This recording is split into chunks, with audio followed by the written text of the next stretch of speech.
Count के परिवार का कचरा। अध्याय 20। एक माह बाद केल को ठीक 1 महीने के लिए आराम करने का मौका मिला। ईमानदारी से कहें तो उनके नजरिए से यह सुस्ती थी, लेकिन बाकी सभी ने इसे अलग तरह से देखा। क्या वह उब गया है? राउन केले को देख रहा था जो खिड़की से बाहर घूर रहा था और गर्मियों के फल खा रहा था। राउन का चेहरा गंभीर था। वह चिंतित क्यों नहीं हो सकता था? केल पिछले 2 घंटों से रॉकिंग चेयर पर झूल रहा था और खिड़की से बाहर देखते हुए फल खा रहा था। उसने एक शब्द भी नहीं कहा और न ही भौहें सिकुड़ी। वह एक एक करके अंगूर तोड़कर खा रहा था और अब बस खिड़की से बाहर देख रहा था। अजीब, बहुत अजीब। अब थोड़ा बड़ा बिल्ली का बच्चा हॉर्न राउन के बगल में अपनी पूंछ हिलाते हुए केल को देख रहा था। दुर्भाग्य से वे दोनों बिस्तर पर इधर उधर लुढ़क रहे थे और खिड़की के पास खड़े केल से काफी दूर थे। उसने नहीं सुना कि वे क्या कह रहे थे। वह हर दिन देर से उठता है। वह कम खाता भी है। फिर वह जल्दी सो जाता है। वह इन दिनों मुश्किल से ही हिलता डुलता है। राउन ने अपनी टिप्पणी हॉर्न को बताते हुए गंभीर भाव से कहा। फिर वह और भी अधिक भौहें सिकोड़ने लगा। वह फिर सो रहा है। प्लॉप! केल के हाथ में रखा अंगूर जमीन पर गिर गया।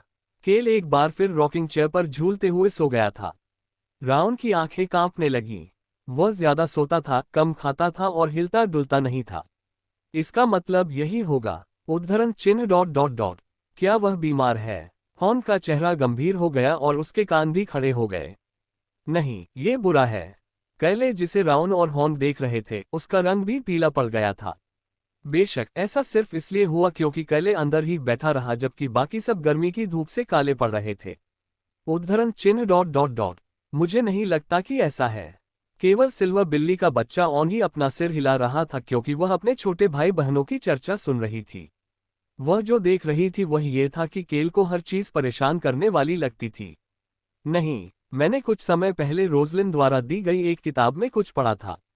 महाद्वीप की सभी अलग अलग भाषाएं सीखने के बाद राउन अब परियों की कहानियां पढ़ रहा था जो रोजलिन उसके लिए ला रही थी। एक कहानी तो एक राजकुमार के बारे में भी थी जो एक ऐसे श्राप में फंस गया था जिसके कारण वह हर समय सोता रहता था। अरे बाप रे! हॉर्न चौंक गया। राउन ने तुरंत बोलना जारी रखा। बेशक यह इतना जोरदार नहीं था कि सो रहा कैल सुन सके। मैंने कल स्वाभाविक रूप से ये देखने के लिए जांच की कि क्या उसे शाप दिया गया है या उसे जहर दिया गया है। शुक्र है ऐसा नहीं था। इसका मतलब है कि यह बहुत संभावना है कि वह बीमार है। हे भगवान! उनको आश्चर्य हुआ कि राउन ने वास्तव में ये जांचने के लिए जांच की कि क्या केल को शाप दिया गया था या उसे जहर दिया गया था। हालांकि राउन को इसकी परवाह नहीं थी क्योंकि वह बस बोलता रहा। हैरिस विलेज और अंधेरे के जंगल में आने के बाद उसकी हालत और भी खराब हो गई है। यह अंधेरे के जंगल में रहने का एक स्पष्ट दुष्प्रभाव हो सकता है। केल का समूह इस समय हैरिस विलेज में था।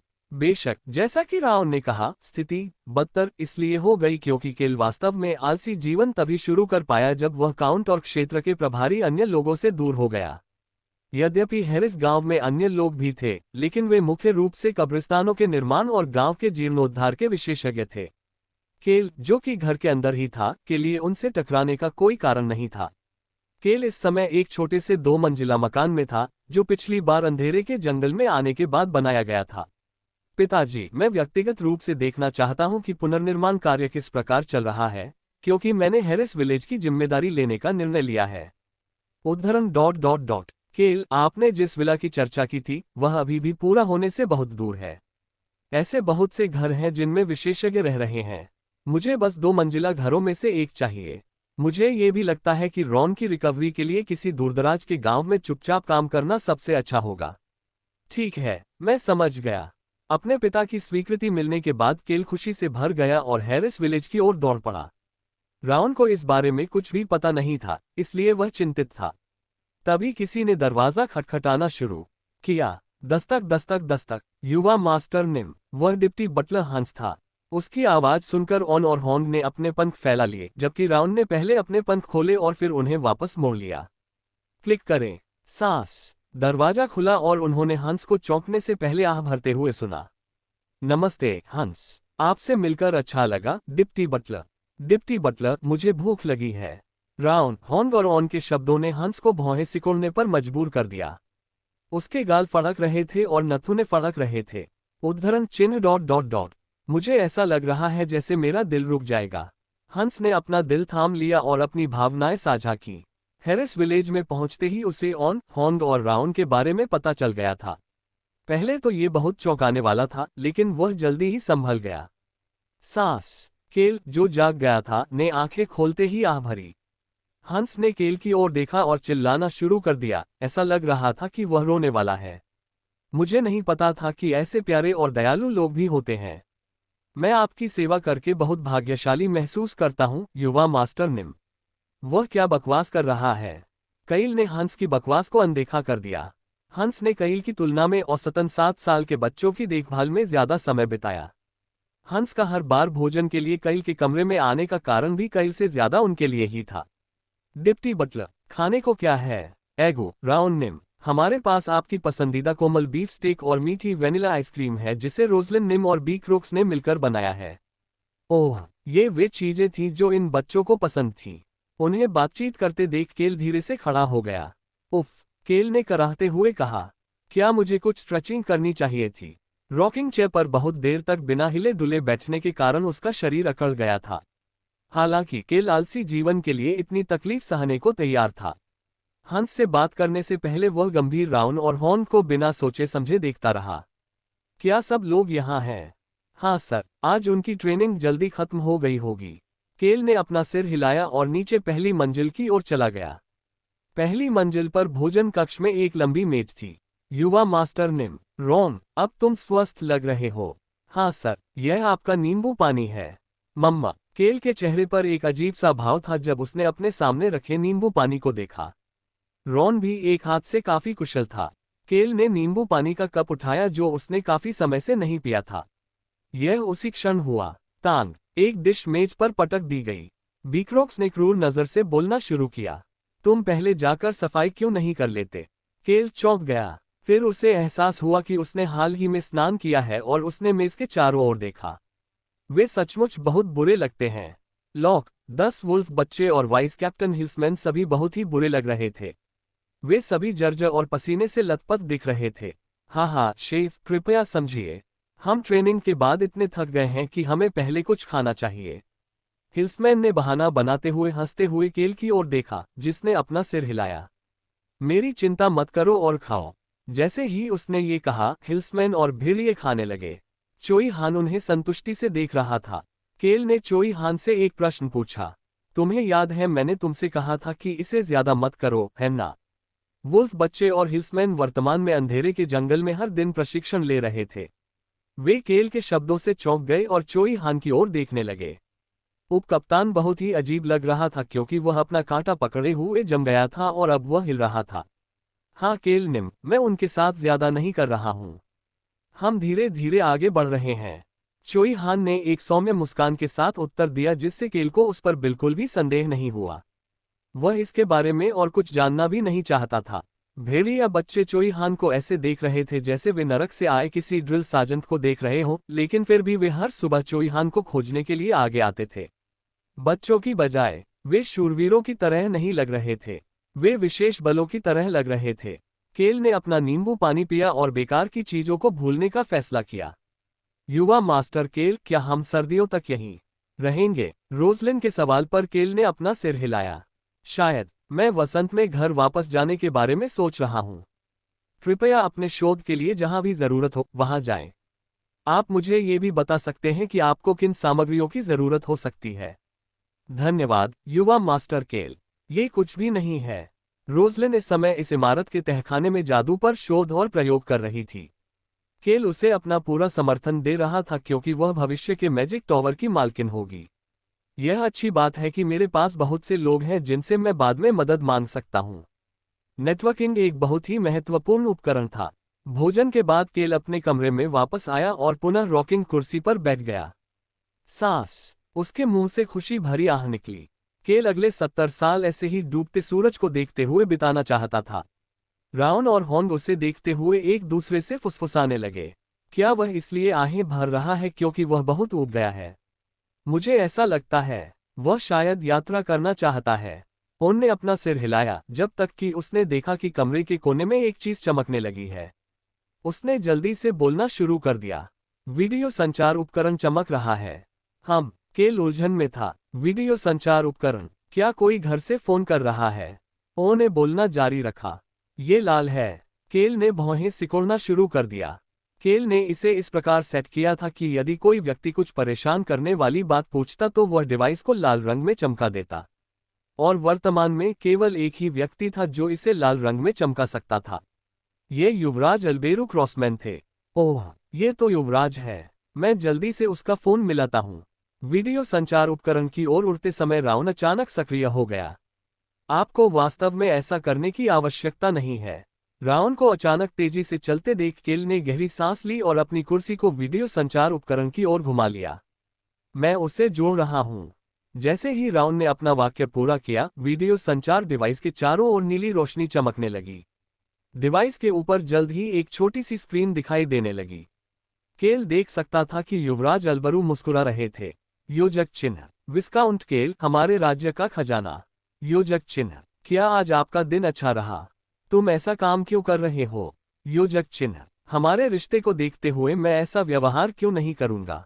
आखिर हमारा रिश्ता क्या है? केल को अंततः समझ में आया कि अल्बरू को कैसा महसूस हुआ होगा जब उसने उसे महामहिम राज्य का सितारा कहा था। मुझे लगता है कि हमारे बीच बहुत अच्छे संबंध हैं। वह जो कह रहा था उसके विपरीत केल का चेहरा पहले की तरह उदासीन था। हालांकि अल्बेरू अभी भी धीरे से मुस्कुरा रहा था। बिल्कुल, और चूंकि हमारे बीच बहुत अच्छे संबंध हैं। कुछ अजीब है। केल को एक अशुभ एहसास हो रहा था। पिछले 1 महीने में कुछ न करने से उससे जो आनंद महसूस हुआ, वह किसी फिल्म के दृश्य की तरह बीतता हुआ लग रहा था। उद्धरण ... मुझे यकीन है कि यह कुछ भी नहीं है। मुझे आशा है कि आप मुझ पर एक उपकार कर सकेंगे। यह मुश्किल है। मैं इस समय बहुत व्यस्त हूँ। स्वाभाविक रूप से अल्बरू ने केल के झूठ को नजरअंदाज कर दिया और वही कहा जो उसे कहना था। यदि आप मेरी सहायता नहीं करेंगे तो मुझे युवराज पद से हटा दिया जाएगा और मैं मर जाऊंगा। केल झेप गया क्योंकि अल्बरू ने जो कहा था वह बहुत गंभीर था। अल्बेरू वर्तमान में विपर किंगडम के जादूगरों को इकट्ठा कर रहा था और अपनी सेना को मजबूत कर रहा था। यह एक ऐसी सेना का विकास था जो रोआन किंगडम की रक्षा करने में मदद करेगी। केल उसे यह सुनिश्चित करने में मदद कर रहा था कि राज्य और उसका प्यारा घर उसके लिए सुरक्षित रहेगा ताकि वह शांतिपूर्ण जीवन जी सके। केल ने अल्बरू के चेहरे पर गौर किया तो पाया कि उसकी आंखें चिंता से भरी हुई थीं, हालांकि उसकी मुस्कान चमकदार थी।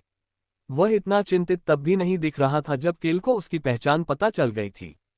केल रॉकिंग कुर्सी पर बैठ गया और बोलना शुरू कर दिया। आइए सुनते हैं कि आप क्या कहना चाहते हैं। महाराज, आपको मेरी मदद की क्या जरूरत है?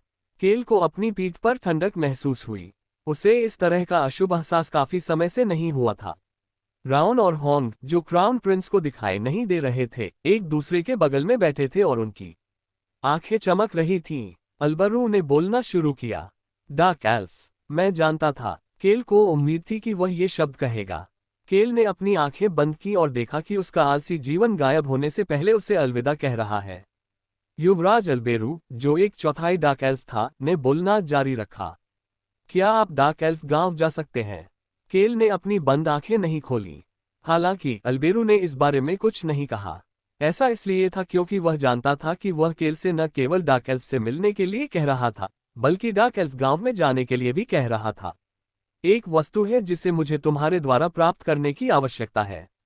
डार्क एल्वेस मेरी मदद कर रहे हैं और मैं अभी हिलने में असमर्थ हूँ। अल्बरू मृत मान का उपयोग करके अधिक शक्तिशाली बनने में व्यस्त था, जबकि उसकी मदद कर रहे डार्क एल्वेस छद्मवेश में काम पूरा कर रहे थे। मुझे भी जाने के लिए एक इंसान की जरूरत है। हालांकि यह वस्तु एक विशेषज्ञ द्वारा बनाई गई थी, लेकिन यह एक बार इस्तेमाल होने वाली वस्तु थी जो किसी ऐसे व्यक्ति के संपर्क में आते ही सक्रिय हो जाती थी जिसके पास थोड़ा सा भी डार्क एल्फ खून होता था। यही कारण था कि इसे केवल उन प्राणियों द्वारा ही ले जाया जा सकता था जिनके पास अंधकार गुण नहीं था, जैसे कि मनुष्य या जानवर। केल ने धीरे से अपनी आंखें खोली और रॉकिंग चेयर पर पीछे झुक गया। ये किस प्रकार की वस्तु है? केल की अनौपचारिक मुद्रा ऐसी थी जिसे राजा संभवतः राजद्रोह मानेंगे, लेकिन अल्बरू केवल भौहें सिकोड़ सकता था। आह, मेरे पास केवल तुम्हारे जैसा ही कोई क्यों है? क्या कहा आपने? मैं सोच रहा था कि कैसे मेरे पास आप जैसा सुंदर व्यक्ति है।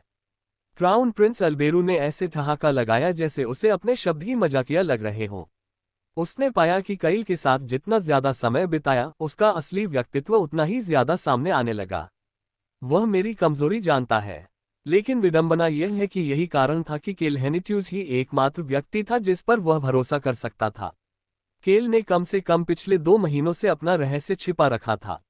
यदि आपके लिए अभी आगे बढ़ना मुश्किल है तो क्या आप अपने अधीनस्थ को यह नहीं कह सकते कि वह इसे बाद में ले जाए? केल को पता था कि अल्बेरू के अधीन कई लोग हैं। काश मैं। अल्बेरू ने हल्की सी आह भरी। वह इस समय महल के किसी जादूगर की बजाय डार्क एल्फ जादूगर की मदद से वीडियो संचार उपकरण का गुप्त रूप से उपयोग कर रहा था। मुझे एम्पायर जाना है। साम्राज्य। रोआन राज्य के युवराज को साम्राज्य में जाने की जरूरत है। काले और अल्बेरू ने आंख से संपर्क किया। शाही राजकुमार ने मुझे सूर्य देव जुड़वा द्वारा आयोजित एक समारोह में आमंत्रित किया। उत्सव। ये कुछ ऐसा था जो the birth of A hero के पहले 5 खंडों में नहीं हुआ था। केल को इस उत्सव के बारे में पता नहीं था। हालांकि कैले ने अल्बेरू की स्थिति को जल्दी ही समझ लिया। सूर्य देव जुड़वा एक पवित्र युवती और एक संत थे जिनके बारे में कहा जाता था कि वे सूर्य देव के अवतार थे। वे पवित्र युवती और संत थे जो हमेशा किसी भी सभ्य काल्पनिक दुनिया का हिस्सा थे।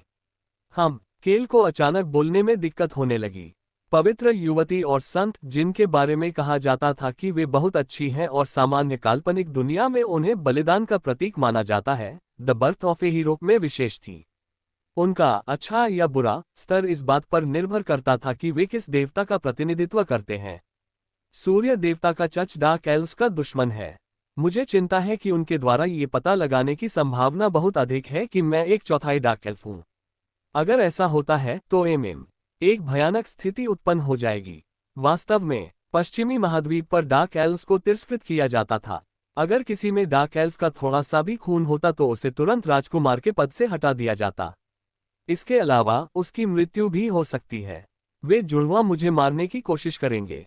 केल इसका जवाब नहीं दे सका। सूर्य देवता सूर्य के प्रतीक के रूप में अंधकार के प्राणियों से घृणा करते थे। ऐसा इसलिए था क्योंकि वे अंधकार में विचरण करते थे जहां उनका अस्तित्व नहीं था। इन प्राणियों से निपटने का उसका तरीका, जिनसे वह घृणा करता था, उन्हें जलाकर मार डालना था। ये जुड़वां भाई सूर्य भगवान की शिक्षाएं लेकर चलते हैं, इसलिए यदि उन्हें कभी उनका पता चल गया तो वे निश्चित रूप से उन्हें मारने के लिए दौड़ पड़ेंगे। यही उनकी न्याय की परिभाषा थी। मुझे इस बारे में बुरा महसूस हो रहा है। इस बार उसे जो ठंड लग रही थी वो उस समय से भी ज्यादा थी जब उसने डार्क एल्फ शब्द सुना था। उसका पूरा शरीर रोंगटे खड़े कर रहा था। केल ने अवचेतन रूप से बोलना शुरू किया। कृपया अपनी यात्रा का आनंद लें। अल्बेरू हंसने लगा। वैसे भी मैंने तुम्हें ले जाने की योजना नहीं बनाई थी, लेकिन शाही राजकुमार अचानक ऐसा उत्सव क्यों आयोजित कर रहा है? शायद उसे सभी अन्य राज्यों से संपर्क करना होगा। शायद वह पागल है। अल्बेरू की अनौपचारिक टिप्पणी सुनकर केल एक क्षण के लिए बोल नहीं सका। उद्धरण चिन्ह ... क्या आप अब मेरे सामने बहुत लापरवाह नहीं हो रहे हैं, महाराज? अल्बेरू ने कंधे उचकाकर जवाब दिया। मुझे भी यह अजीब लगता है। मेरी जानकारी के अनुसार वर्तमान सम्राट और शाही राजकुमार सूर्य देवता के चच से छुटकारा पाने की कोशिश कर रहे थे। ये सही था। केल को अशुभ अनुभूति इसलिए हुई क्योंकि वह जानता था कि शाही राजकुमार को सूर्य देवता का चच पसंद नहीं था। शाही राजकुमार भविष्य में साम्राज्य पर नियंत्रण रखना चाहता था, इसलिए उसने कीमिया को आगे बढ़ाकर अपनी ताकत बढ़ाई। उसके जैसा कोई व्यक्ति सूर्य देवता के चच की सराहना क्यों करेगा जिसे वह नियंत्रित नहीं कर सकता था? इसके अलावा सूर्य देव के चच को यह भी पता था कि वर्तमान सम्राट और शाही राजकुमार उन्हें साम्राज्य से बाहर धकेलने की कोशिश कर रहे थे। लेकिन शाही राजकुमार अचानक सूर्य देवता के चच की 150वीं वर्षगांठ मना रहे हैं। क्या ये बात आपको समझ में आती है? बिल्कुल नहीं। तुम्हें पता है इससे भी मजेदार क्या है? यह क्या है? जाहिर है, अल्केमिस्ट्स बेल टॉवर को बने हुए भी 500 साल हो चुके हैं। वे इसका भी जश्न मना रहे हैं। केल ने गहरी सांस ली। सूर्य देवता के चच ने उन्हें एक ही समय में कीमिया का जश्न मनाने की अनुमति दी। उन्होंने ऐसा अवश्य किया होगा क्योंकि शाही राजकुमार लोगों को आमंत्रित करने के लिए इधर उधर गया था। केल और अल्बेरू ने पुनः एक दूसरे की ओर देखा। कुछ गड़बड़ लग रही है। निश्चित रूप से संदिग्ध। अल्बेरू मुस्कुराने लगा। क्या आपको ऐसा नहीं लगता कि उत्सव के दौरान कुछ होने वाला है? निश्चित रूप से ऐसा ही महसूस हुआ। या तो ऐसा था या फिर इस उत्सव के पीछे कोई छिपा हुआ एजेंडा था। मुझे यकीन नहीं है। हालांकि केल ने अनभिज्ञता प्रकट की। काल्पनिक दुनिया का एक विषय धर्म था। केल को धर्म में कोई दिलचस्पी नहीं थी और वह इसके बारे में ज्यादा नहीं सोचता था। मैं उनके साथ उलझना नहीं चाहता। ये कष्टप्रद होगा। ये तब तक ठीक रहेगा जब तक उसे बाईं और दाईं ओर घसीटा न जाए। केल की नज़र वीडियो स्क्रीन से हटकर राउन की ओर चली गई। राउन ने अपना सिर झुकाया और सोचा कि केल उसकी ओर क्यों देख रहा है। यदि धर्म या कोई अन्य चीज मुझ पर हुक्म चलाने की कोशिश करती है। नहीं, ऐसा होना असंभव है। जब तक वह राउन, चोई हान और रोजलिन के साथ है, तब तक ऐसा कुछ नहीं होना चाहिए। अगर सब कुछ विफल हो जाता है, तो केल ने सोचा कि वह इसे वैसे ही उड़ा सकता है जैसे उसने द्वीप के साथ किया था। केल अब पहले से थोड़ा ज्यादा साहसी था।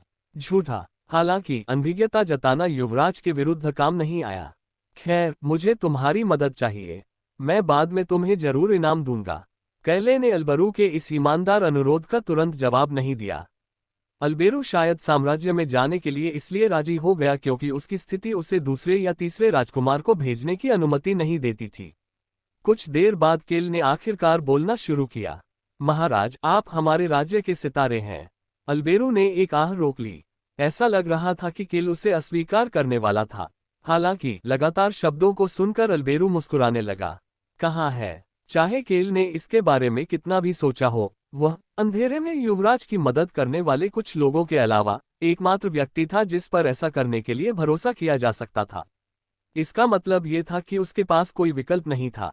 वह युवराज को मरने नहीं दे सकते थे। अल्बेरू बोलना शुरू करने से पहले धीरे से हंसा। पश्चिम, आपको पश्चिम की ओर जाना होगा। अल्बेरू के उत्तर ने केल के मन में एक स्थान को जगा दिया। ये 5 निश्चित क्षेत्रों में से एक था। डार्क एल्वेस मौत की भूमि में रहते हैं। तुम सचमुच बहुत होशियार हो। मौत की भूमि का नाम मौत की घाटी के समान था, लेकिन यह उन अन्य निश्चित क्षेत्रों से अलग था जो प्राकृतिक रूप से बनाए गए थे। मौत की भूमि इतिहास की उपज थी। ये वह स्थान है जहां अतीत के भूत प्रेतों ने अपनी कंकाल सेनाओं के साथ अंतिम युद्ध लड़ा था। रेगिस्तान में स्थित मौत की भूमि पर दिन के समय लाल रेत और रात के समय काली रेत होती थी। हर दिन रेत के नए टीले बनते थे। डार्क एल्फ गांव यही स्थित है। आपको बस गांव के मुखिया से आइटम प्राप्त करने की आवश्यकता है। मम्मा, महाराज, केल ने सुना था कि मृत्यु की भूमि, एक रेगिस्तान, इतना गर्म है कि वहां पौधे भी जीवित नहीं रह सकते। और अभी गर्मी का मौसम था। यह क्या है? अल्बेरू के मुंह से हल्की सी कोमल आवाज निकली। वह न तो दिखावा कर रहा था और न ही कोई रणनीति बना रहा था, यह उसकी ईमानदार आवाज थी। केल ने सावधानी से अपना सवाल पूछा। क्या मैं नहीं जा सकता? एक क्षण के लिए कमरे में सन्नाटा छा गया। तब केल ने अपना सिर हिलाया। मैं जाऊंगा क्योंकि मैंने कहा है कि मैं जाऊंगा। मम्मा, मैं तुम्हें एक गाइड दूंगा। चूंकि यह रेगिस्तान है, इसलिए तुम्हें किसी ऐसे व्यक्ति के साथ रहना होगा जो रास्ता जानता हो। यह स्पष्ट था कि उसे किस प्रकार का मार्गदर्शन मिलने वाला था। वह मेरी माँ की बहन है, इसलिए मेरी चाची है। मेरी चाची एकमात्र डार्क एल्फ है जो वर्तमान में चलने में सक्षम है। अल्बेरू ने आगे कहा, हो सकता है कि यह सिर्फ एक व्यक्ति हो, लेकिन वह मेरे अधीन सभी डार्क एल्वेस की प्रभारी है। आप उसकी क्षमताओं पर भरोसा कर सकते हैं। केल ने गंभीर भाव से अपना सिर हिलाया। वह इतना ईमानदार लग रहा था कि अल्बेरू को केल पर तरस भी आ गया। महारानी, हाँ, विस्काउंट केल, मैं आपसे यात्रा का कोई भी खर्च मांग सकता हूँ, है ना? क्या मैं ढेर सारी जादुई बर्फ खरीद सकता हूँ? मुझे गर्मी से बहुत नफरत है। इसके अलावा क्या मैं फिर से इनाम चुन सकता हूँ? इस बार मैं पैसे चुनूंगा। केल ने एक साथ कई सवाल पूछे। जवाब देने से पहले अल्बेरू ने चुपचाप केल को देखा। जरूर, जो चाहो करो। केल ने जवाब देते हुए मुस्कुराना शुरू कर दिया। मुझे यकीन है कि आप पहले से ही जानते हैं, लेकिन मैं हमेशा अपने कार्यों को 120% दक्षता के साथ पूरा करता हूं, इसलिए मैं इससे भी अधिक इनाम की उम्मीद करता हूं। मुझे पता है, इसीलिए तो मैंने कहा था कि जो चाहो करो। हाँ सर, कृपया इसे मुझ पर छोड़ दें।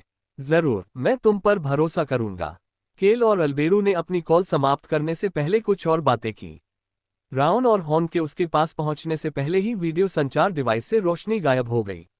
मानव, क्या हम फिर से यात्रा कर रहे हैं? रेगिस्तान बहुत गर्म है। तुम बेहोश नहीं हो सकते। हॉर्न की बातें सुनकर राउन ने गंभीर भाव से केल की ओर देखा। केल को इसकी परवाह नहीं थी। उसने वीडियो संचार डिवाइस की ओर इशारा किया और राउन को आदेश दिया, वीडियो संचार डिवाइस को पुनः कनेक्ट करें। दोबारा। हाँ, लेकिन कहीं और। कहाँ? राउन ने देखा कि केल उसके प्रश्न पर मुस्कुरा रहा है। इस दुनिया में सूर्य देवता के चर्च के अलावा एक और मजबूत धर्म था। यह एक बहुत मजबूत चर्च था। चंद्रमा का चर्च या अंधकार का चर्च नहीं। यह शाश्वत अंधकार का चच था, एक ऐसा अस्तित्व जिसके कारण लोग कभी भी सूर्य को नहीं देख पाए। मृत्यु सूर्य से भी अधिक शक्तिशाली थी। मुझे स्टेन एस्टेट से जोड़ो। युवराज को संभवतः मृत्यु की शक्ति के बारे में पता था, लेकिन वह मृत्यु के चच से बात नहीं कर सकता था, क्योंकि वह उन पर भरोसा नहीं कर सकता था और अपनी पहचान उजागर होने का जोखिम नहीं उठाना चाहता था। हालांकि केल एक ऐसी पुजारिन को जानता था जिसे church of the God of death ने बहिष्कृत कर दिया था, और बहुत से लोगों को उसके बारे में पता नहीं था। बहिष्कृत होने के बाद भी वह अभी भी मृत्यु के देवता के लिए मूल्यवान थी। Church of the God of death में वर्तमान में कोई पवित्र युवती या संत नहीं था। ऐसा क्यों था? युवा मास्टर केल। हेलो केज, काफी समय हो गया है। पागल पुजारिन केज, क्या आप इन दिनों बोर हो रहे हैं? केज ने केल का प्रश्न सुनने के बाद एक क्षण तक उसे ध्यान से देखा और अंत में अपना सिर हिलाया। आज मुझे बुरा लग रहा था। मुझे याद नहीं कि मेरे सपने में क्या था, लेकिन मेरे मुंह में कड़वाहट थी। यह अच्छी बात है कि टेलर जल्द ही आधिकारिक उत्तराधिकारी बन जाएगा, भले ही मेरी मदद के बिना। केल ने भी सुना था, मार्क्वेस स्टेन के सबसे बड़े पुत्र टेलर स्टेन ने अपना स्थान पुनः प्राप्त कर लिया है और शीघ्र ही उन्हें आधिकारिक उत्तराधिकारी घोषित किया जाएगा। तो मेरे पास करने को कुछ नहीं है। पागल पुजारिन मुस्कुराए और उसने केल से पूछा, मैं तुम्हारे लिए क्या कर सकता हूं? केल ने तुरंत जवाब दिया, जैसे कि उसका जवाब स्पष्ट था, हमें मृत्यु की भूमि पर जाना होगा। मैं तुरंत तैयारी करूंगा। केज ने बिल्कुल भी संकोच नहीं किया, यहां तक कि जब उसने कहा कि वे मृत्यु की भूमि पर जा रहे हैं। वह वास्तव में ऐसी महिला थी जो अपनी सबसे अच्छी दोस्त टेलर के लिए अपनी जान जोखिम में डाल सकती थी। अब केल को समझ में आ गया कि मृत्यु के देवता उसे बहिष्कृत किए जाने के बाद भी आशीर्वाद क्यों देते रहेंगे। वह ऐसी चीज का प्रतीक थी जो मृत्यु से भी बड़ी थी। आपने हमारे लिए जो उपकार किया है उसका बदला मुझे चुकाना है, केल ने मुस्कुराकर जवाब दिया। जल्द ही मिलते हैं केज। बातचीत खत्म होने से पहले वह एक बार फिर मुस्कुराया। फिर केल तुरंत उठ खड़ा हुआ। मानव, अच्छा, स्वस्थ रहने के लिए तुम्हें चलना फिरना चाहिए। उद्धरण चिन्ह ... तुम किस बारे में बात कर रहे हो? केल ने राउंड के पास से गुजरते हुए दरवाजा खोला। उसने देखा कि हंस फलों की ट्रे लेकर गलियारे से नीचे आ रहा है। हंस, जी श्रीमान, भेड़ियों को छोड़कर सभी को इकट्ठा होने के लिए कहो। मिस्टर रॉन और शेफ भी। केल को नहीं पता था कि डार्क एल्फ विलेज मौत की भूमि में था, जहां नेक्रोमेंसरों को आखिरी बार देखा गया था। इससे उसे लगा कि उसे नेक्रोमेंसर भी वहां मिल सकते हैं। बेशक वह इसके बारे में केवल 50% ही निश्चित था, लेकिन क्या किसी भी स्थिति के लिए तैयार रहना बेहतर नहीं होगा? हाँ, सबको आने को कहो, क्योंकि हम बाहर जा रहे हैं। 2 दिन बाद केल ने हेनिट्यूस क्षेत्र से बाहर निकलने का फैसला किया, क्योंकि उसे सिर्फ 1 महीने तक ही आलसी जीवन का आनंद लेने का मौका मिला था। केल के चालक दल की 2 गाड़ियां राजधानी की ओर जा रही थीं। केल ने राजधानी में प्रवेश नहीं किया और राजधानी के सबसे निकट के गांव में ही रुक गए। मृत्यु और अंधकार में कल्पित बौनों की भूमि। आप क्या सोचते हैं? केज ने केल का सवाल सुनकर उसकी तरफ देखा। केल, जो गर्मी की वजह से पंखा झल रहा था, बहुत आराम से लग रहा था। कोई सोच सकता है कि वह चाय का मजा लेने आया है। मैं क्या सोचता हूँ, इसका मतलब क्या है? बेशक मैं जाऊंगा। वह भी उतनी ही निश्चिंत थी। मैंने सोचा कि यह कोई बड़ी बात होगी, क्योंकि मुझे अपना सपना याद नहीं था। लेकिन कैले से उसे जो जानकारी मिली वह कोई बहुत बड़ी बात नहीं थी। मुझे बस उस वस्तु को आशीर्वाद देने की जरूरत है जो आपको डाकेलवेस से मिलेगी, युवा मास्टर केल। हाँ, राजधानी पहुंचने तक दिन में एक बार। मैं चाहता हूं कि तुम उस वस्तु पर हर दिन मृत्यु के देवता का आशीर्वाद दो। डार्क एल्वेस और मौत के देवता का आशीर्वाद। केल का दिमाग इस समय एक जटिल उलझन में था। डार्क एल्व्स सूर्य देवता के खिलाफ कमजोर थे और मृत्यु का देवता सूर्य देवता के खिलाफ मजबूत था। हालांकि सूर्य देवता के पास विश्वासियों की संख्या काफी अधिक थी, लेकिन किसी देवता की ताकत विश्वासियों की संख्या पर निर्भर नहीं थी। युवा मास्टर निम, हाँ, क्या कोई सूर्य देवता के चर्च के बिशप को मारने जा रहा है? तुम्हें नहीं लगता कि मैं ही ऐसा करने वाला हूं? युवा मास्टर केल, आपके पास बिशप के खिलाफ लड़ने का कोई कारण नहीं है। आप उस तरह के व्यक्ति हैं जिसे सूर्य देवता का चर्च पसंद करेगा। आप अमीर हैं, आपके पास एक प्राचीन शक्ति है, और सबसे महत्वपूर्ण बात, आप एक अच्छे इंसान हैं। केल ने केज के बयान पर कोई प्रतिक्रिया नहीं दी। एक अच्छे इंसान होने के बारे में बात को छोड़कर केल निश्चित रूप से उस तरह का व्यक्ति था जिसे church of the sun god पसंद करेगा। तभी उन्हें दरवाजे पर दस्तक सुनाई दी। उसके बाद आए आवाज सुनकर केल उठ खड़ा हुआ। चलो चलें। जल्दी करो, चलो। यह एक कर्कश और मजबूत आवाज थी।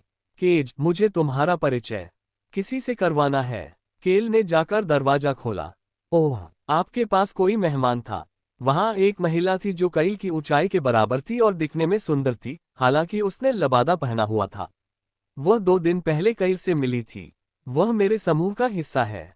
सच में? केज ने देखा कि महिला कैले के साथ औपचारिक और अनौपचारिक बातचीत कर रही थी। महिला ने कैले से एक सवाल पूछा। तुमने उसे सब कुछ बता दिया? बेशक, मैंने उसे बताया कि हम कहाँ जा रहे हैं और क्या लेकर आ रहे हैं। केल के जवाब पर महिला मुस्कुराई। इसका मतलब था कि उसने केज को बस इतना ही बताया था। केल भी इस महिला के साथ औपचारिक और अनौपचारिक बातचीत के बीच आगे पीछे हो रहा था।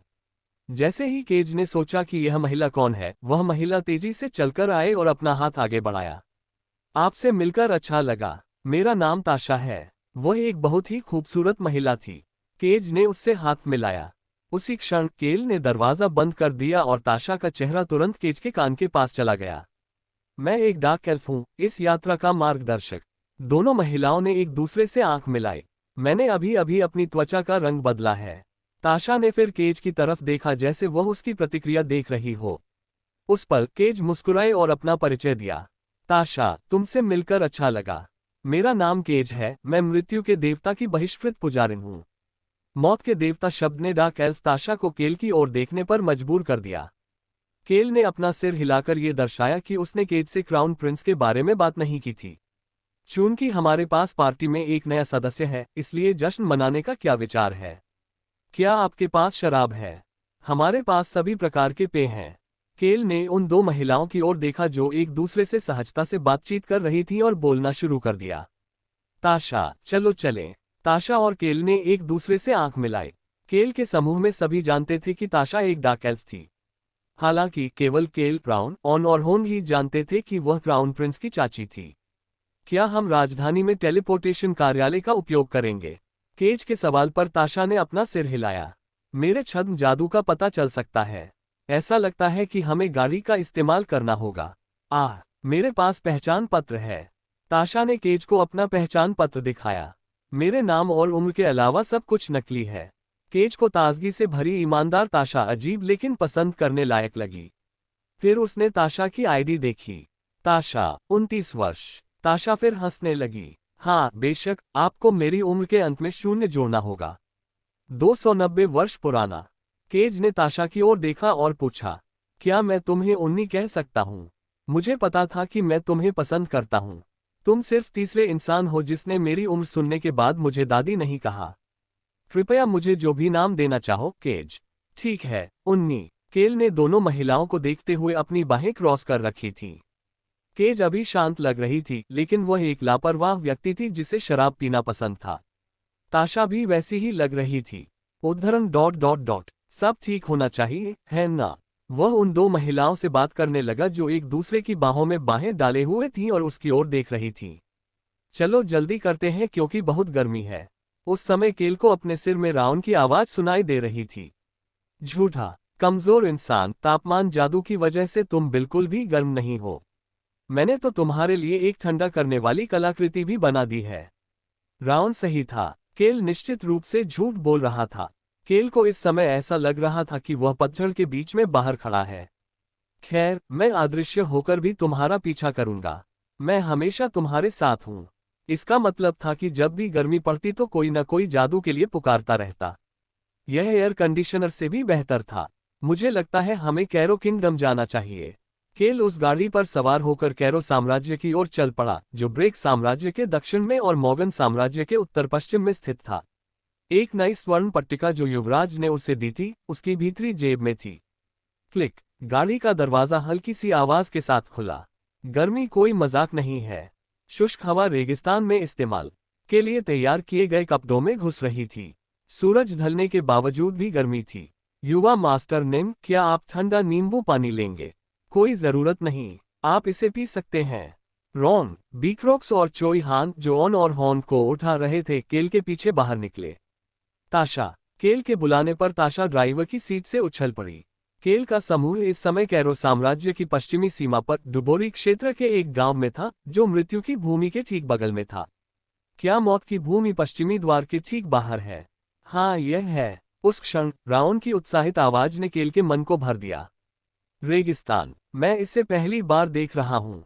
हालांकि मैंने इसके बारे में पढ़ा है, लेकिन यह वास्तव में अलग है। इंसान, आपको वास्तव में सब कुछ खुद अनुभव करने के लिए यात्रा करने की जरूरत है। केल ने रॉन की डरावनी बातों को अनदेखा करने से पहले ही झिझकते हुए कहा। ताशा ने केल को झिझकते हुए देखा और एक कड़वी मुस्कान के साथ उसने पूछना शुरू किया। यह अजीब है ना? मुझे लगता है कि ऐसा ही है। केल ने उसके कथन से सहमति जताई। मृत्यु की भूमि से कोई भी मनुष्य कभी वापस नहीं लौटा। इस तथ्य के साथ साथ नेक्रोमेंसर किंवदंती ने इस भूमि को मृत्यु की भूमि का नाम दिया। ताशा मुस्कुराने लगी। यह अजीब बात है कि वहां एक गेट है जबकि कोई भी वहां से बाहर नहीं जाना चाहेगा, है ना? रोजलिंग गाड़ी से उतरी और जवाब दिया। ये निश्चित रूप से अजीब है। मैं सहमत हूँ। केज को भी ऐसा ही महसूस हुआ। ताशा ने उत्तर देने के लिए अपना मुंह खोला, लेकिन इससे पहले कि वह ऐसा कर पाती, केल ने महल की दीवार की ओर इशारा कर दिया। मुझे लगता है मुझे पता है क्यों। महल की दीवार, एक जर्जर और पुरानी दीवार जो कि महल की दीवार कहलाने के योग्य भी नहीं थी। केल ने बताया कि कई लोग उस पर चढ़ने की कोशिश कर रहे थे। उन्हें पकड़ो और मार डालो। वे नागरिकों को चीखते हुए सुन सकते थे जबकि सैनिक हंस रहे थे। उद्धरण चिन्ह ... क्या हो रहा है? चोई हान के सवाल पर ताशा कड़वी मुस्कान के साथ मुस्कुराए। उसने चुपचाप जवाब देने से पहले इधर उधर देखा। डुबोरी क्षेत्र का स्वामी अपने लोगों पर बहुत अधिक कर लगाता है, जिसे रेगिस्तान के ठीक बगल में स्थित इस गांव के लोगों के लिए चुकाना लगभग असंभव है। रेगिस्तान के पार एक और राज्य और समुद्र है जो उन्हें जहां चाहे वहां जाने की अनुमति देता है। अब आगे और अधिक स्पष्टीकरण देने की आवश्यकता नहीं थी। दीवार पर चढ़ने की कोशिश कर रहे लोग बहुत गरीब किसान लग रहे थे। केल ने बोलना शुरू किया। उन्होंने भाग रहे लोगों को पकड़ने के लिए गेट बनाया। इसके अलावा उन लोगों को भी पकड़ना है जो चोरी से बाहर निकलने की कोशिश कर रहे हैं। मृत्यु की भूमि और असहनीय कर दरों से बचने के लिए रेगिस्तान की ओर भागने की कोशिश कर रहे लोग। बेशक बहुत ज्यादा लोग ऐसा करने की कोशिश नहीं करते। हालांकि आप कम से कम एक बार तो ऐसा जरूर देखते हैं, क्योंकि डुबोरी परिवार ने इस क्षेत्र पर शासन किया है और लगातार करों में वृद्धि की है। अच्छे शासकों की तुलना में बुरे शासकों की संख्या हमेशा अधिक रही है। चलो गेट पर चलें। केल उस गेट की ओर बढ़ा जो एक महल के लिए काफी छोटा था। गेट पर कई सैनिक और 2 शूरवीर थे। हम आपके क्या सेवा कर सकते हैं?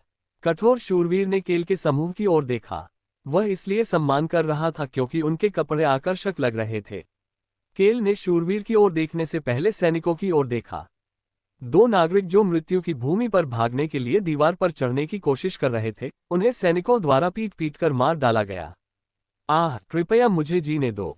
तुम बेवकूफ कमीने। तुम्हें लगता है कि हम यहाँ नहीं होंगे क्योंकि यह खाने का समय है। शायद तुम तब तक पहुंच जाते अगर हम थोड़ा पहले खाने के लिए चले जाते। तुम बेवकूफ कमीने। मुझे खेद है। नाइट निम, मुझे बहुत खेद है। ऐसा इसलिए है क्योंकि मेरे पास कोई पैसा नहीं है। लात भूं से चलने की आवाजें सुनाई दे रही थीं। हम गेट के बाहर जाने की कोशिश कर रहे हैं। केल के शांत व्यवहार को देखकर शूरवीर झेप गया और फिर एक विकृत मुस्कान बिखेर दी। केल ने शूरवीर को एक सोने का सिक्का दिया, जिसने जल्दी से उसे अपनी जेब में रख लिया और गेट पर खड़े सिपाही को चिल्लाकर बताया, गेट खोलने। शूरवीर ने उस आदमी की ओर देखा जो एक धनी कुलीन व्यक्ति लग रहा था और मुस्कुराने लगा। कृपया जीवित लौटें। मृत्यु की भूमि की ओर जा रहे लोगों से कहने के लिए ये सबसे अच्छी बात थी। चीख। गेट खुलने की आवाज केल के कानों तक पहुंची। उसने धीरे धीरे खुलते गेट की ओर देखा, तभी नाइट ने फिर से बोलना शुरू किया। मैं प्रार्थना करता हूं कि आप उन लाल रेत को रंगने के लिए और अधिक चारा न बने। केल को लाल रेत दिख रही थी जो सूर्यास्त और उसके अपने बालों से भी ज्यादा चमकदार थी। ये खून की बूंदों से बना पहाड़ जैसा लग रहा था। मैं ये सुनिश्चित करूंगा, केल ने शूरवीर को उत्तर दिया। शूरवीर ने वह वस्तु पकड़ ली जिसे केल ने असमंजस में फेंक दिया था। केल ने शूरवीर की ओर देखा और बोलना शुरू किया, उन्हें जाने दो। शूरवीर के चेहरे पर फिर से एक अजीब सी मुस्कान थी। एक अच्छा शूरवीर बिना उचित अनुमति के इस दरवाजे को नहीं खोलता। हालांकि वह और दूसरा शूरवीर और सैनिक सभी एक जैसे थे। उन्हें क्षेत्र के नियमों की ज्यादा परवाह नहीं थी। बुरे शासक हमेशा बुरे अधीनस्थों को जन्म देते थे। मुझे लगता है आप एक अच्छे युवा मास्टर हैं। बिना किसी कारण के चीजों में उलझ जाना। केल ने देखा कि दो किसान कमजोर होकर गेट की ओर बढ़ने लगे। उसने नाइट को एक आखिरी बयान दिया, अगर मैं जीवित लौट आया तो मैं तुम्हें एक और सोने का सिक्का दूंगा। के, मैं इसका इंतजार करूंगा। केल को शूरवीर का सम्मानजनक उत्तर मिला जो वास्तव में उपहास से भरा था और वह रेगिस्तान में प्रवेश कर गया। चीख धमाक, केल को अपना मन बदलने का एक भी क्षण दिए बिना महल का द्वार पुनः बंद हो गया। आप कहाँ देख रहे हैं? केल ने समूह से स्पष्ट रूप से पूछा जो सभी उसे देख रहे थे। उसने चोई हान के चेहरे पर जटिल भाव को अनदेखा कर दिया। वह पहले से ही अपने किए से खुश नहीं था, इसलिए वह अन्य लोगों की भावनाओं पर भी ध्यान नहीं देना चाहता था। ताशा, जल्दी करो और हमें वहां तक ले चलो। हालांकि कोई भी व्यक्ति केल के ठंडे स्वर से घबरा सकता था, लेकिन केल के बगल में खड़ी ताशा के चेहरे पर एक ताजगी भरी मुस्कान थी। बेशक बेशक, युवा मास्टर केल, आप बहुत अच्छे इंसान हैं। अच्छा इंसान नहीं, बस गैर जिम्मेदार। केल समझ गया कि ताशा कुछ और कहने वाली थी और उसने जल्दी से अपनी बात जोड़ दी। जल्दी करो। अरे अरे, मैं समझ गया। ताशा केले के सामने आ गई। चलो थोड़ा चलें। ताशा तेजी से आगे बढ़ी। केल ने उसके पीछे रेतीली जमीन पर हल्के से लात मारी। टैप किक के साथ केल का शरीर तेजी से आगे की ओर उछला।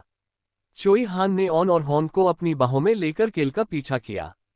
उसी समय रोजलिन ने खुद पर और केज पर जल्दबाजी का जादू इस्तेमाल किया और उनके पीछे चल पड़ी। पिताजी, क्या आपको मेरी सहायता की आवश्यकता है? बकवास, तुम्हारे पापा अभी भी उतने ही फुर्तीले हैं। रॉन और बीकरॉक्स सबसे आखिर में आगे बढ़े। रॉन चोई हान की तरह ही तेज था और रेगिस्तान में किसी और की तुलना में आसानी से आगे बढ़ गया। शाम को दौड़ना मजेदार नहीं है। हा, चलो गेट से जितना हो सके उतना दूर चले। ताशा चिल्लाती रही और भागती रही। केल उसे दौड़ता देखकर आश्चर्यचकित रह गया। वह किसी जादू या शारीरिक शक्ति से नहीं भाग रही थी। यह एक तत्व है। डार्क एल्व्स अंधेरे के प्राणी थे जो प्रकृति के नियमों के अनुसार रहते थे। वे अभी भी तत्वों को संभालने में सक्षम थे क्योंकि वे एल्व्स थे। यही कारण था कि वे अंधेरे गुण होने के बावजूद भी खुद को प्रकृति के प्राणी कहलाने में सक्षम थे। पस कैल के समूह की हरकतों के बाद रेत हवा में उछल गई। कैल लाल रेत को देखकर हैरान रह गया जो वाकई खून की तरह लग रही थी। केल का समूह कुछ देर तक ताशा के पीछे भागता रहा। महल के द्वार से काफी दूर जाने पर ताशा आखिरकार रुक गई। समूह से बात करते हुए वह सूर्यास्त को देख रही थी। कृपया अपनी आंखों के सामने के दृश्य का आनंद लें। यह दृश्य, जिस क्षण केल को यह समझ में नहीं आया कि ताशा क्या कह रही है, उसी समय सूर्य पूरी तरह से डूब गया और गायब हो गया। बहुत खूब, म्याऊं म्याऊं। पूरा समूह विस्मय से भर गया। जैसे ही सूरज डूबा, क्षितिज से रेत काली होने लगी। ये देखना अद्भुत नजारा था। ये वास्तव में अकल्पनीय है। काली रेत चमक रही थी। यह मेरे जैसा ही रंग है। ये रेगिस्तान बिल्कुल मेरे जैसा ही सुंदर और मनमोहक है। राउन भी उत्साहित लग रहा था। केल ने अपनी भावनाएं व्यक्त की। ऐसा लग रहा है जैसे रात जमीन पर उतर आई है। सही, ताशा मुस्कुरा रही थी। अगर पृथ्वी पर रात हो जाए तो पृथ्वी को कहाँ जाना होगा? उसी समय एक ठंडी हवा उनके पास से गुजरी। हवा के साथ रेत लुढ़कने लगी, जिससे अनेक रेत के टीले बन गए। सांस। केल को ताशा का सवाल समझ में आ गया। उसने जवाब देते हुए हवा के साथ हिलती काली रेत को देखा।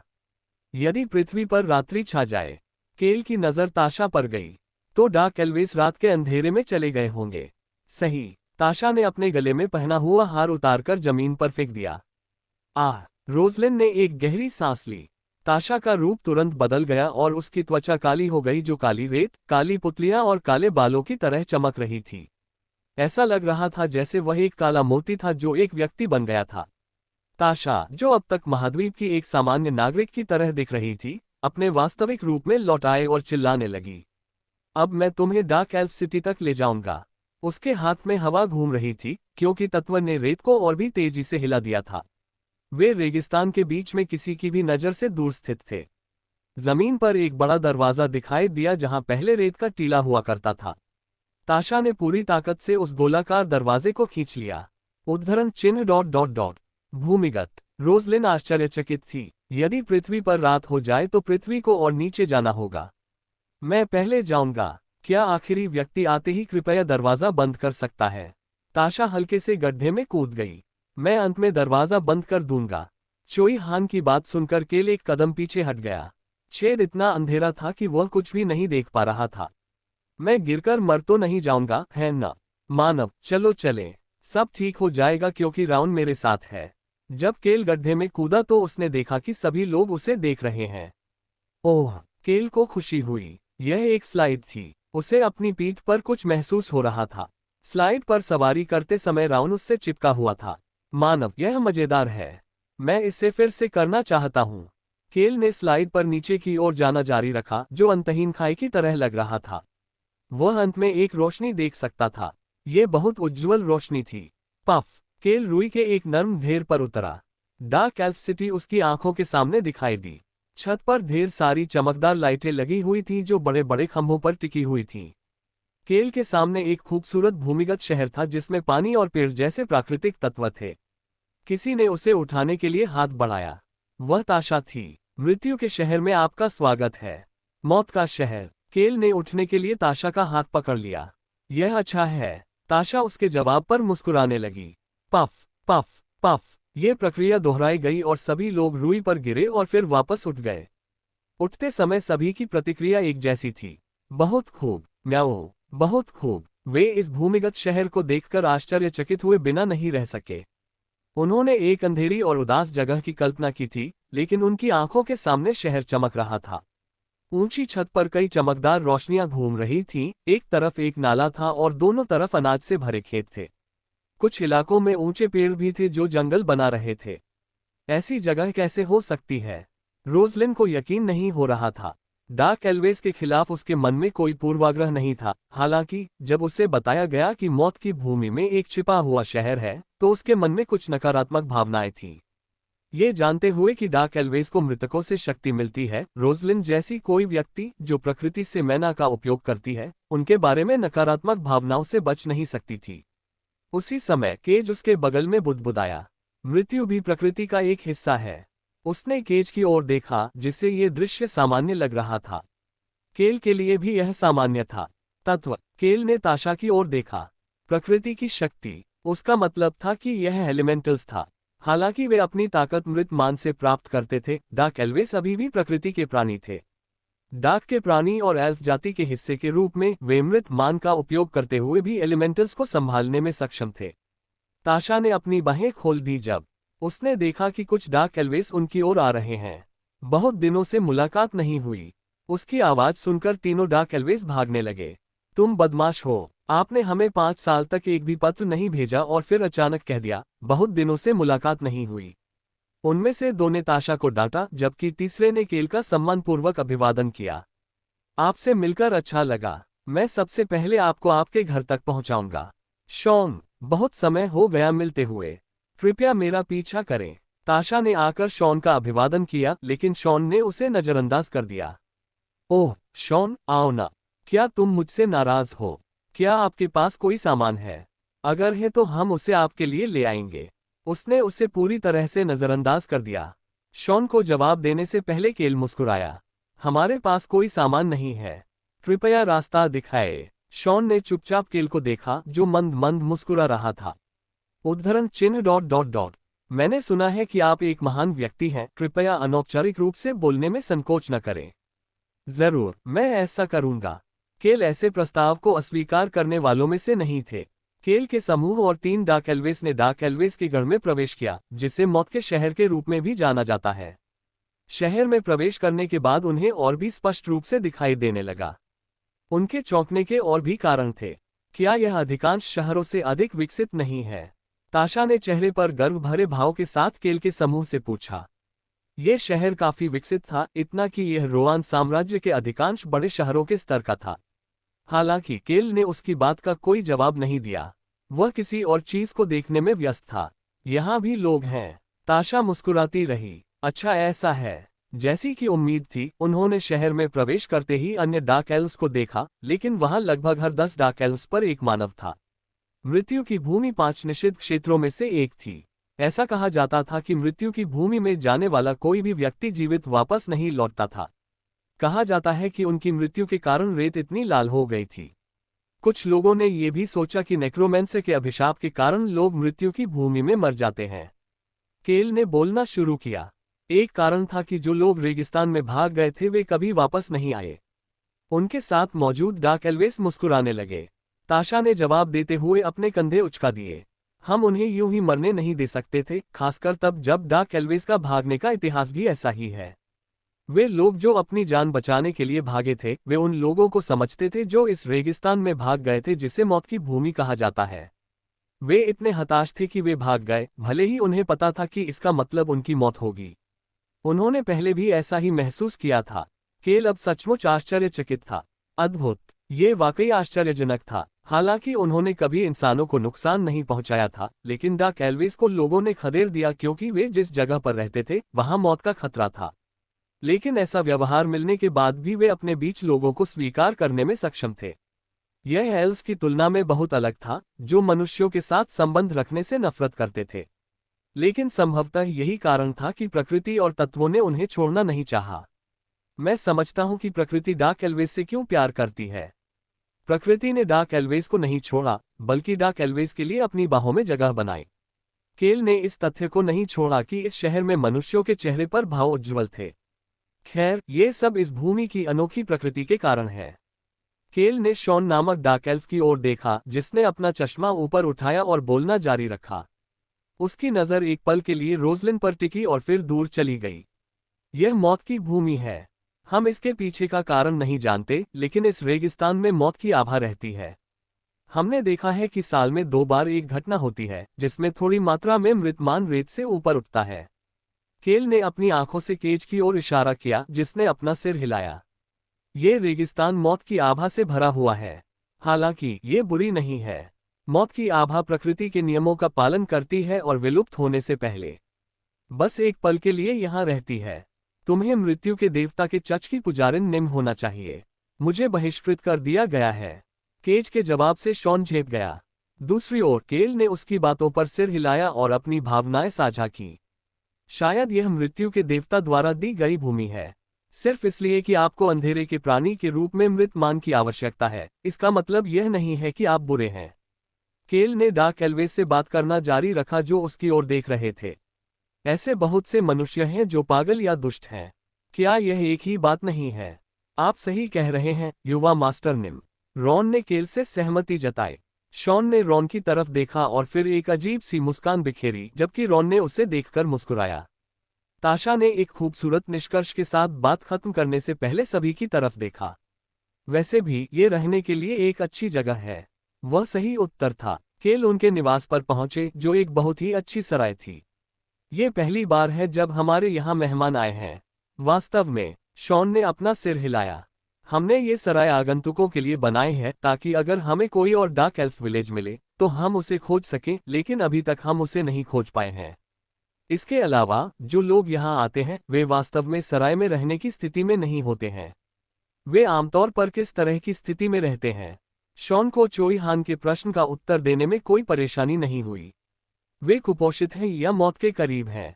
उनमें से कुछ तो मौत की भूमि पर आने और हमारे जैसे डार्क एल्व्स से मिलने के बाद डर की स्थिति में भी हैं। इसलिए हम उन्हें तुरंत अस्पताल के वार्ड में ले जाते हैं।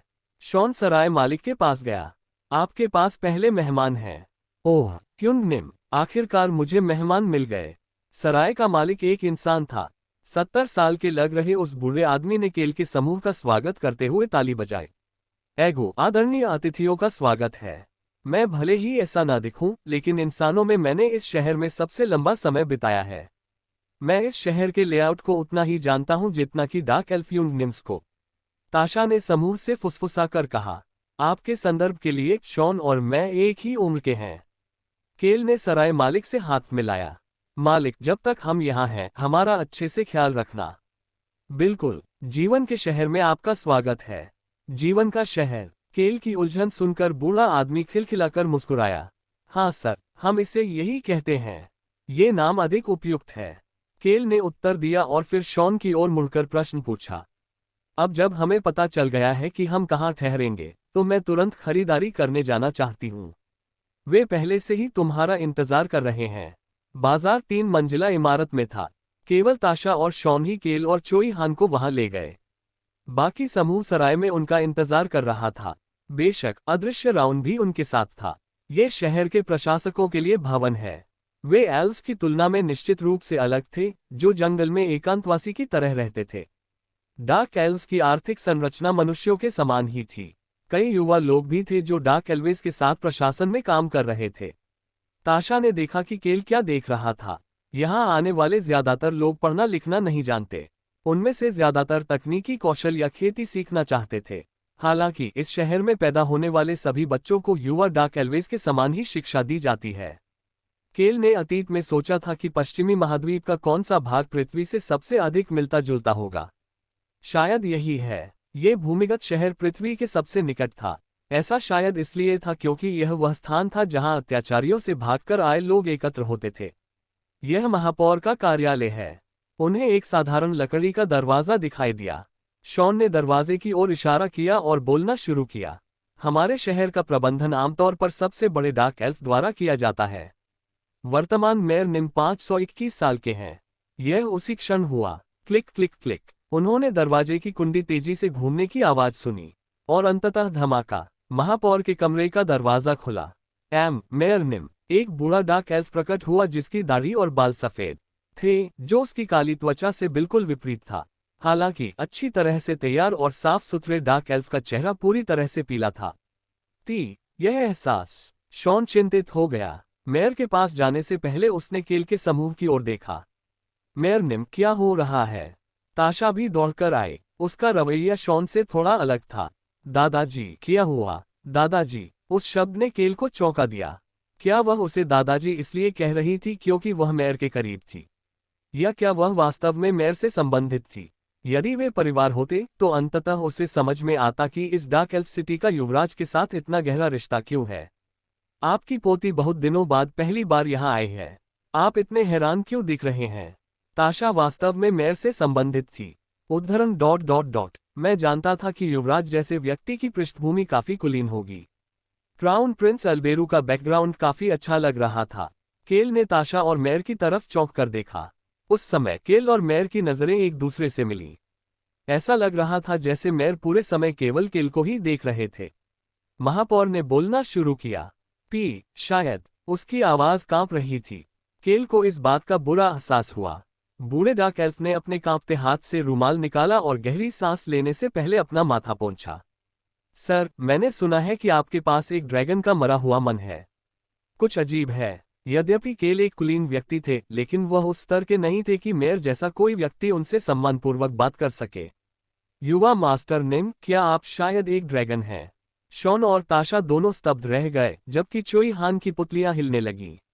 नहीं, केल बहुत सख्त था। मैं ड्रैगन नहीं हूं।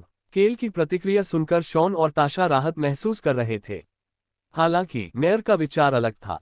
मैं निश्चित रूप से आपके चारों ओर ड्रैगन निम की आभा महसूस करता हूं, युवा मास्टर निम। यह आपके आसपास से आ रही है, सर। प्रकृति पर शासन करने वाली शक्ति आपसे आ रही है। वह बूढ़ा डार्क एल्फ बहुत चालाक है। राउंड, जो अदृश्य रहते हुए भी केल के पीछे तैर रहा था, खुश था। केल को इसकी परवाह नहीं थी क्योंकि वह ईमानदारी से मेयर को जवाब दे रहा था। मैं ड्रैगन नहीं हूं। उद्धरण ... ये बहुत अजीब है। डार्क एल्फ आखिरकार थोड़ा शांत हुआ। वह बुदबुदाते हुए अपना पसीना पोंछता रहा। मैं पहले भी ड्रैगन निम से मिल चुका हूं और मुझे भी वही एहसास हुआ जो मुझे अभी हो रहा है। मेरे एलिमेंटल जो मेरे साथ उस ड्रैगन निम से मिले थे कहते हैं कि यह भी वैसा ही है। इस बार कैले के पीछे हटने की बारी थी। उसने क्या कहा कि उसने क्या देखा, और उसके एलिमेंटल ने भी उसे देखा। एलिमेंटल को धोखा देना सबसे मुश्किल काम था। क्या ड्रैगन राउंड भी इसमें बहुत रुचि रखते थे? 521 वर्ष की आयु में महापौर निश्चित रूप से इतने लंबे समय तक जीवित रहे कि उन्होंने कम से कम एक बार ड्रैगन देखा। यह उसी क्षण हुआ। मेयर निम, मैं आपके अनुरोध के अनुसार यहाँ हूँ। केल को लगा कि उस समय कोई GPS बोल रहा था। शांत लेकिन रोबोट जैसी महिला की आवाज बोलती रही। क्या मैं यहीं इंतजार करूं? केल ने पीछे मुड़कर देखा तो एक व्यक्ति सिर से पैर तक काले लिबादे से ढका हुआ था। उसी समय उसने अपने सिर में राउंड की आवाज सुनी। वो एक इंसान है, तो उसमें अंधकार का गुण क्यों है? मैं जानता था, मनुष्य के लिए अंधकार गुण प्राप्त करने के केवल कुछ ही तरीके थे। उसका अंतर्ज्ञान सही था, हालांकि पहले उसे कुछ बातों का ध्यान रखना था। क्या तुम सच में ड्रैगन निम नहीं हो? हाँ, महापौर महोदय। केल ने यह देखकर आह भरी कि मेयर को अभी भी उस पर यकीन करने में मुश्किल हो रही है। केल दफ्तर में दाखिल हुआ और उसका समूह उसके पीछे पीछे अंदर चला गया। केल ने चोई हान की ओर देखा, जो समझ गया कि केल क्या चाहता है, और जल्दी से दरवाजा बंद कर दिया। केल ने शांत कार्यालय के अंदर बोलना शुरू किया। राउंड